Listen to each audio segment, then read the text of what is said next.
Total budget का देखिए दोस्तों, संसद में जब आमने सामने आए चिराग और संजय 2026 और 27 के लिए प्रस्तुत किया मान्यवर, उसका मात्र 3.6% बजट ग्रामीण विकास के लिए रखा है। यह स्पष्ट करता है सरकार की मंशा को, यह बताता है कि ग्रामीण विकास के लिए आपकी सोच क्या है, ग्रामीण व्यवस्था को आप कैसे संचालित करना चाहते हैं, कितना विकास वहां पर करना चाहते हैं।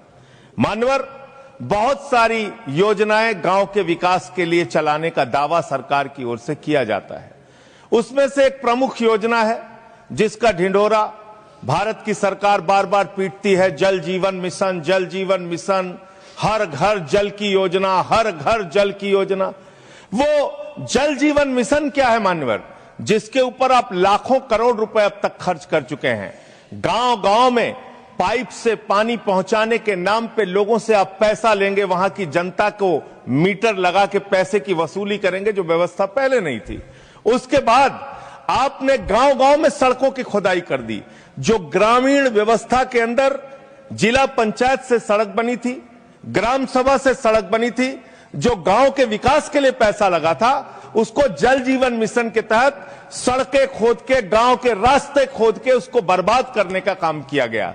तो जल जीवन मिशन जन जीवन को अस्त व्यस्त कर रहा है। एक तो ये उस मिशन की खासियत है जो सरकार को सोचना और जानना चाहिए।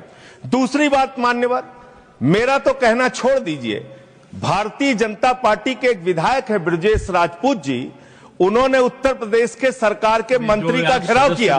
मान्यवर, अरे मान्यवर, देश का सबसे बड़ा राज्य है, उसी राज्य से आप भी आते हैं, हम भी आते हैं, उसी राज्य से आप भी आते हैं, हम भी आते हैं। तो अगर एक भ्रष्टाचार के मामले में कोई जानकारी आपके माध्यम से मैं दे रहा हूं तो जानना चाहिए मान्यवर आपको। मान्यवर, रूरल डेवलपमेंट के नाम पे इस जल जीवन मिशन में गांव गांव में टंकियां बनाई गई। उन पानी की टंकियों की हालत जाकर देखिए। वो पानी की टंकियां उद्घाटन से पहले उजड़ जाती हैं, उद्घाटन से पहले उखड़ जाती हैं, टूट जाती हैं, गिर जाती हैं। 5-5, 10-10 करोड़ की टंकियां, पाइपलाइन जो है वो टूट जाती है। तो मैंने पेज को फॉलो जरूर कर लें। इसका मामला सबसे पहले उठाया था, तब सरकार ने हमारी बात नहीं सुनी, कई मुकदमे मेरे ऊपर उल्टा करा दिया।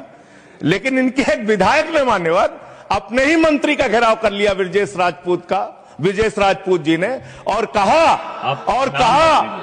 बीजेपी के विधायक ने कहा कि इस योजना में जबरदस्त भ्रष्टाचार है। इसलिए ये योजना भ्रष्टाचार की भेंट चढ़ चुकी है। मैं बिहारी हूं, बिहार की धरती से आता हूं। जयप्रकाश नारायण जी ने बिहार की धरती पर ही वहां के गांधी मैदान में संपूर्ण क्रांति का आह्वान किया था, और वो संपूर्ण क्रांति का आह्वान कांग्रेस की सत्ता को ही उखाड़ फेंकने के लिए किया था। उन्होंने कहा था, सिंहासन खाली करो कि जनता आती है। और आज वही काम देश की जनता के समर्थन से मेरे प्रधानमंत्री कांग्रेस मुक्त भारत करने का कर रहे हैं। क्यों? क्योंकि आपका आचरण ऐसा है। इस तरीके के आचरण को कतई नहीं स्वीकारा जा सकता। सदन में इस तरीके से आना, टेबल पर चढ़ जाना।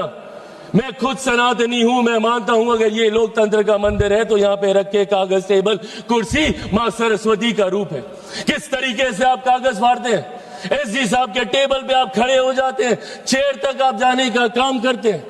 इस तरीके का आचरण, और कैसे हम इसको न्यू नॉर्मल मान लें, क्योंकि ये आचरण निरंतरता में होता गया तो परंपरा बन जाएगी, और परंपराएं उदाहरण बन जाएंगी। और कल जो हमारी जगह यहाँ पे बैठा होगा वो आज का उदाहरण दे रहा होगा। इसीलिए जरूरी है आज की तारीख में हमें अपने आचरण को सुधारने की। एक के बाद एक, जब मैं विपक्ष की जिम्मेदारियों की बात करता हूं, लोकतंत्र की खूबसूरती है सत्ता पक्ष विपक्ष। जहां सत्ता अपनी बात रखेगी, विपक्ष अपनी बात रखेगा। क्या है इनका ऑल्टरनेट विजन? एक विजन बता दें मुझे। अगर सरकार ये गलत कर रही है तो ये चीजें हैं, आप इसको सही कीजिए। ऑल्टरनेट विजन आप देंगे नहीं, सिर्फ आरोप लगाएंगे और लोगों को भ्रमित करने का काम करेंगे। आज तक इन लोगों ने लोगों को सिर्फ विपक्ष ने डराकर अपनी तरफ करने का काम किया। एक के बाद एक ऐसे मुद्दे उठाते हैं और उसको लेकर भ्रम फैलाने का काम करते हैं। कभी सीए का मुद्दा उठाते हैं, हम लोग सदन में कह के थक गए भैया कि सीए का कानून एक ऐसे नागरिकता देने वाला कानून है जहां पे वहां दूसरे अल्पसंख्यक लोगों को नागरिकता नागरिकता देने का कानून है जहां पे बहुसंख्यक ही मुसलमान है। अब मुसलमानों के बीच में जाके भ्रम फैलाना, नागरिकता छीन ली जाएगी, नागरिकता छीन ली जाएगी। किसकी नागरिकता छीन ली गई? पूरी लोकसभा का चुनाव ये लड़ते रहे कि अगर वापस से मोदी जी तीसरी बार आ गए तो संविधान की हत्या हो जाएगी, लोकतंत्र समाप्त हो जाएगा, आरक्षण समाप्त कर दिया जाएगा। किसका आरक्षण छीन लिया गया? कहां का लोकतंत्र समाप्त हो गया? कौन से संविधान की हत्या कर दी गई? एक के बाद झूठ बोलना और इस तरीके से लोगों को भ्रमित करना। और अब नया हथियार इनको मिला एसआईआर को लेकर।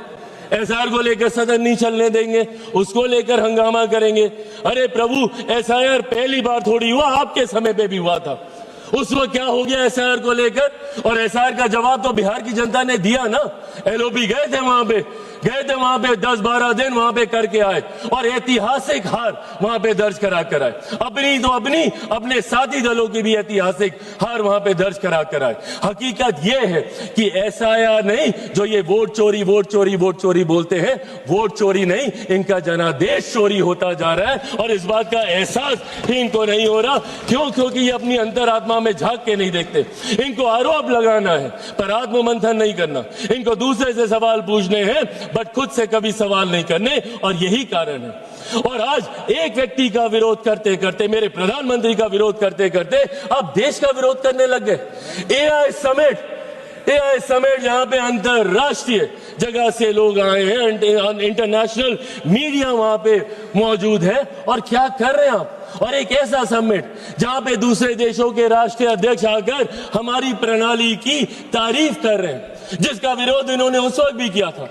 यूपीआई के वक्त इन्होंने कहा था कैसे होगा, एक औरत जो ठेले पे है वो कैसे उसकी पेमेंट करेगी, पॉश मशीन कहां से लगेगी। और आज उसी की तारीफ फ्रांस के राष्ट्रीय अध्यक्ष करके जा रहे हैं। और उस समिट में इन्होंने देश को अपमानित करने का काम किया। डेड इकोनॉमी बुलाते हैं हमारे देश को ये, जबकि दूसरे लोग और अर्थशास्त्री इस बात को मानते हैं कि India is one of the fastest growing economy. Global challenges होने के बावजूद हमारी अर्थव्यवस्था मजबूत होती जा रही है। क्या ये सामान्य बात है कि दहाई के आंकड़े से धीरे धीरे हम लोग करते करते चौथे नंबर पर आ गए? आने वाले दिनों में वो दिन भी दूर नहीं जब हमारा देश दुनिया की तीसरी सबसे बड़ी अर्थव्यवस्था होगा। और ऐसे में आप हमारे देश की इकोनॉमी को और हमारे देश की इकोनॉमी को हमारे ही लोग डेड इकोनॉमी बताने का काम कर रहे हैं। इसीलिए आज इस मंच के माध्यम से बस मैं ये आग्रह करूंगा, एक बार मदद कर दें, कहां पे दे तो दो। इसीलिए आज इस मंच के माध्यम से मैं आग्रह करूंगा और विपक्ष से भी करूंगा, and I think it's our collective responsibility